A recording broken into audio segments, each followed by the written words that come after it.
ചുറ്റിക അരിവാൾ ശരണം പൊന്നയ്യപ്പ പുതിയ ശരണം വിളിയാണ്. ഏറ്റവും പുതിയ ലേറ്റസ്റ്റ് ആയിട്ട് വന്ന വീഡിയോ ആണോ അതോ കുറച്ച് നാളുകളായി ഇങ്ങനെ പ്രചരിക്കുന്ന വീഡിയോ ആണോ എന്ന് എനിക്കറിയില്ല.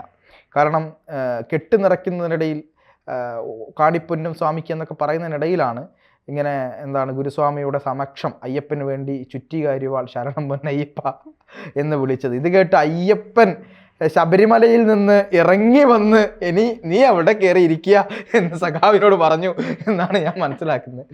ഇതൊക്കെ കേൾക്കുമ്പോ നിനക്ക് എന്താണ് തോന്നുന്നത്? യഥാർത്ഥത്തിൽ തോന്നിയത് ഇവിടെ പറയണ്ട, അത് പറഞ്ഞാൽ ശരിയാവൂല.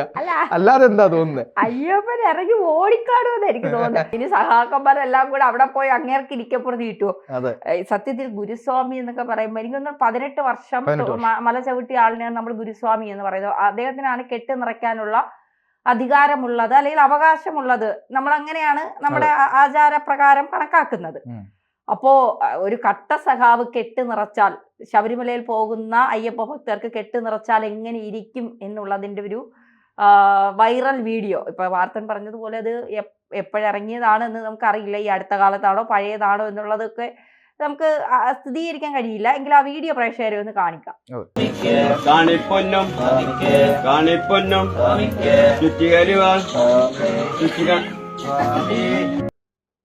കണ്ടല്ലോ, കാണുമ്പോ വീണ്ടും ചിരി വരുന്നു.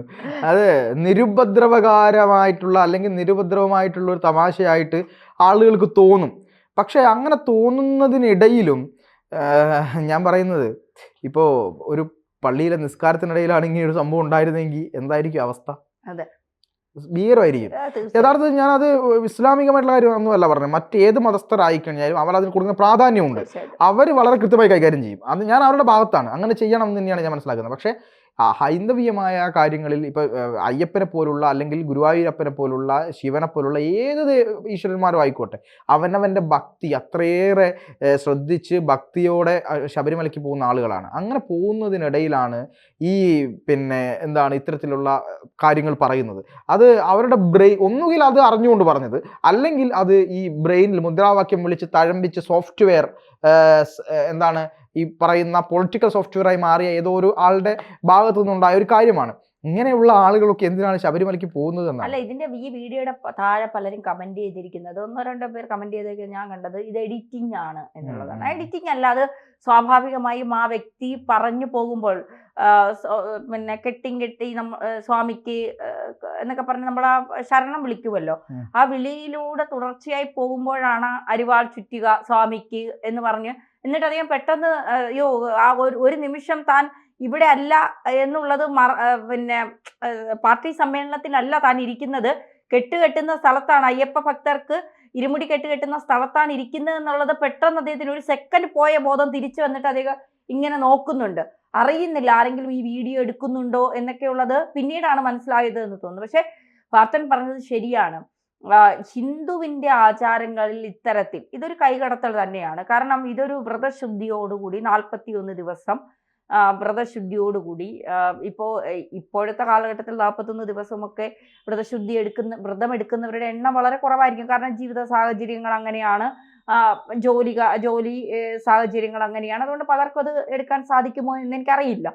എങ്കിൽ പോലും 41 ദിവസം അതികഠിനമായ വ്രതം എടുത്ത് ശബരിമലയ്ക്ക് പോകുന്ന ഭക്തജനങ്ങൾ ഉണ്ട് എന്നുള്ളതാണ്. ഇപ്പോൾ വ്രതം എടുത്താലും ഇല്ലെങ്കിലും മനസ്സ് ശുദ്ധിയായാൽ മതി എന്നൊക്കെ നമ്മൾ പറയും. പക്ഷെ അയ്യപ്പനെ കാണാൻ പോകുമ്പോൾ വ്രതം എടുത്തു പോകുക എന്നുള്ളത് ഭക്തർ അവർ അനുഷ്ഠിക്കുന്ന ഒരു ആചാരങ്ങളിൽ ഒന്നാണത്. വ്രതം നമ്മുടെയൊക്കെ വീട്ടിൽ തന്നെ ശബരിമലയിലേക്ക് പോകുന്നു എന്ന് പറയുന്ന ദിവസം, അടുത്ത മാസം ഇത്രാം തീയതി ശബരിമലയിലേക്ക് പോവുകയാണ് എന്ന് പറയുമ്പോൾ തന്നെ നമ്മളൊക്കെ ആ പോകുന്നതിന് ഒരാഴ്ച മുൻപേ വീടെല്ലാം പുതിയ ഒരു വീടാക്കി മാറ്റും അതിനെ. കാരണം മത്സ്യമാംസാദികളൊന്നും പിന്നീട് വീടിനകത്തേക്ക് കയറ്റില്ല. നമ്മുടെ ആചാരത്തിന്റെ ഒരു പ്രതീകമാണത്. നമ്മൾ അനുഷ്ഠിച്ചു വന്ന ഒരു സംസ്കാരം കൂടിയാണത്. വീടെല്ലാം ഡ്രസ്സ് എല്ലാം വാഷ് ചെയ്യും, പിന്നെ കിടക്കയിലെ പുതപ്പ് ഉൾപ്പെടെ നമ്മൾ മാറ്റും, പിന്നെ അത് കഴിഞ്ഞ് വീടെല്ലാം തുടച്ച് വൃത്തിയാക്കി ഒരു പുതിയ വീടാക്കി. കാരണം അയ്യപ്പ സ്വാമിയായി പിന്നെ സ്വാമിയാണ് ആ വീട്ടിലുള്ളവരെല്ലാം. ആ വീട്ടിൽ ശബരിമലയ്ക്ക് പോകുന്ന ആളുകളെല്ലാം സ്വാമിമാരാണ് നമുക്ക്. അപ്പോൾ ആ സ്വാമിമാരെ ശബരിമലയിലേക്ക് കയറ്റി തിരിച്ചു വിട്ട് വ്രതം മുറിക്കുന്നത് വരെ നമ്മുടെ വീടെന്ന് പറയുന്നത് ശബരിമല പോലെ പവിത്രമായ ഒരു സ്ഥലമാക്കി വെക്കാനാണ് നമ്മളൊക്കെ ആഗ്രഹിക്കുന്നത്. അപ്പോ അത്തരത്തിൽ നമ്മൾ ഇപ്പോ മണ്ഡലകാലം എന്നൊക്കെ പറയുമ്പോൾ നമുക്കൊക്കെ ഒരു ആവേശം, ഒരു ഭക്തിസാന്ദ്രമായ മാസമാണ് മണ്ഡലകാലം എന്ന് പറയുമ്പോൾ.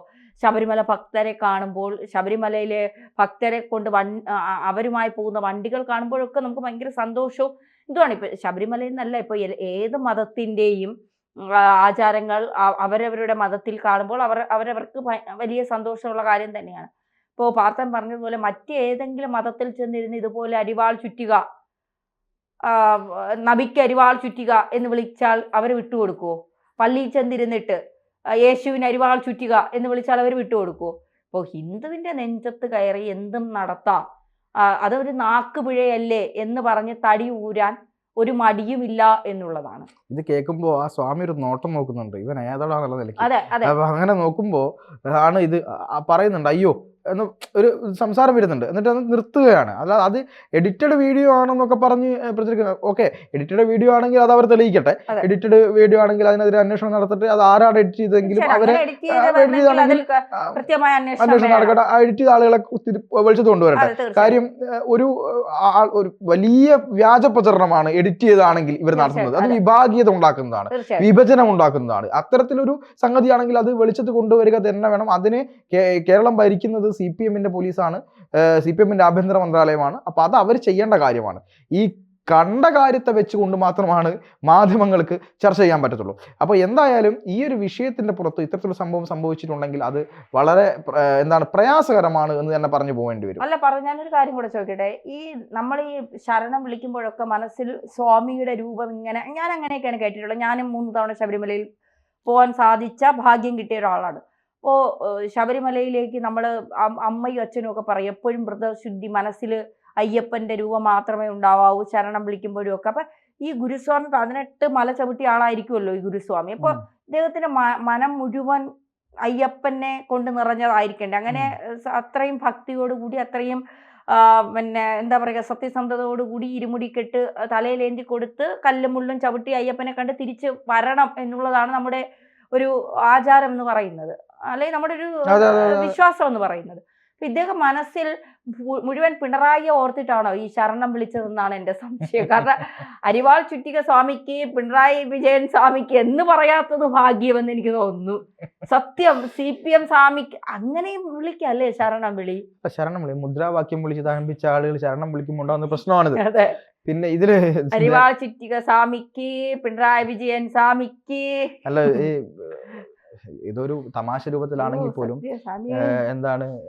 പിണറായി വിജയനെ ദൈവമാക്കിയൊക്കെ വെച്ച ഒരു കാലഘട്ടം ഉണ്ടായിരുന്നു യഥാർത്ഥത്തിൽ. പലരുടെ മനസ്സിൽ പിണറായി ദൈവതുല്യനാണ്.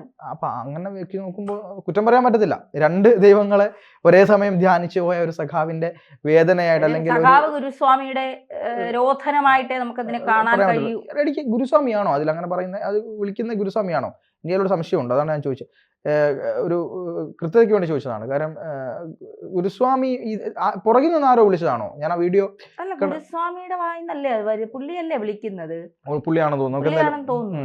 ഓക്കെ, ആര് വിളിച്ചാലും, ഗുരുസ്വാമി വിളിച്ചാലും, ഇനി അതല്ല ആള് വിളിച്ചാലും വിളിച്ചത് ശരിയല്ല എന്നുള്ള കാര്യം തന്നെയാണ്. അത് പാർട്ടിയുടെ ഇതിലല്ല, അതിപ്പോ കോൺഗ്രസ്സുകാരന്റെ പിന്നെ ഇത് വിളിച്ചാലും, കമ്മ്യൂണിസ്റ്റുകാരെ വിളിച്ചാലും, BJPയുടെ വിളിച്ചാലും വിളി തെറ്റ് തന്നെയാണ് എന്നുള്ളതാണ്. കാരണം ശരണം വിളിക്കുന്നതിന്റെ ഇടയ്ക്ക് ഈ രാഷ്ട്രീയമൊക്കെ കുത്തിക്കളർത്തി, അല്ലെങ്കിൽ അതിൻ്റെയൊക്കെ അരിവാൾ ചുറ്റിക ശരണം എന്നൊക്കെ പറയുമ്പോൾ കൊച്ചു കുട്ടികൾ അവിടെ ഉണ്ടാവും. അവരുടെ മനസ്സിലുണ്ടാകുന്ന ഒരു തെറ്റിദ്ധാരണ, ഇതെന്താ എന്നൊക്കെ ഉള്ള ഒരു ചിന്ത അവരുടെ മനസ്സിൽ. എന്തിനാണ് ആവശ്യമില്ലാത്ത? ഭക്തിയോട് പോകുമ്പോൾ ഭക്തിയോട് കൂടി നിങ്ങൾ കാര്യങ്ങൾ ചെയ്യാൻ ശ്രമിക്കൂ. നമുക്ക് എന്തായാലും അവസാനിപ്പിക്കുന്ന സമയമായി അതിന്റെ ഒറ്റ കാര്യം കൂടി പറയാം. അതായത് 41 ദിവസത്തെ വ്രതം എന്ന് പറയുന്നത് ഈ പറയുന്ന ശബരിമലയിൽ മാത്രമുള്ള പ്രത്യേകതയാണ്. 41 ദിവസത്തെ വ്രതം. അയ്യപ്പനെ കാണാൻ അയ്യപ്പനായി പോകുന്ന ലോകത്തിലെ ഒരേ ഒരു ക്ഷേത്രം, ദൈവത്തെ കാണാൻ ദൈവമായി പോകുന്ന ഒരേ ഒരു ക്ഷേത്രം, അതാണ് ശബരിമല എന്ന് പറയുന്നത്. നമ്മുടെ ഉള്ളിൽ മുഴുവൻ നമ്മുടെ എല്ലാ പ്രയാസങ്ങളും പ്രശ്നങ്ങളും മാലിന്യങ്ങളും അകറ്റി നമ്മുടെ മനസ്സിൽ മുഴുവൻ അയ്യപ്പനായി മാറി 41 ദിവസം നമ്മൾ വ്രതം എടുത്ത് കറുപ്പുടുത്ത് എല്ലാ തിന്മകളെയും അകറ്റി അവിടേക്ക് ചെന്ന് അവിടെ നമ്മൾ ഇരുമുടിക്കെട്ടിൽ നമ്മളെ അവിടെ കൊണ്ടുപോയി അതിനുശേഷം അയ്യനെ കണ്ട് ഈ നെയ്ത്തേങ്ങയുമായി ബന്ധപ്പെട്ട ആഴിയിൽ ഇത് പിന്നെ നെയ്യർക്കം അർപ്പിക്കുന്ന ആ സമയത്ത് നമ്മുടെ മനസ്സിലെ ആത്മാവിനെ തന്നെ അവിടെ കൊടുക്കുകയാണ്. പുതിയൊരു എന്താണ്, ദൈവവും ഞാനും, നീയും ഞാനും ഒന്നാണ് എന്ന ആ മഹാതത്വം മനസ്സിലാക്കി ഒടുവിൽ ദൈവീകമായി അവിടെ നിന്ന് പുറത്തിറങ്ങുന്ന ആ മഹാസങ്കല്പമാണ് ശബരിമല എന്ന് പറയുന്നത്. അവിടെയൊക്കെ പോകുമ്പോൾ അതിൻ്റെ അർത്ഥമെങ്കിലും അറിഞ്ഞ് പോകാൻ ശ്രമിക്കുക എന്ന് മാത്രമേ പറയാനുള്ളൂ. തീർച്ചയായും.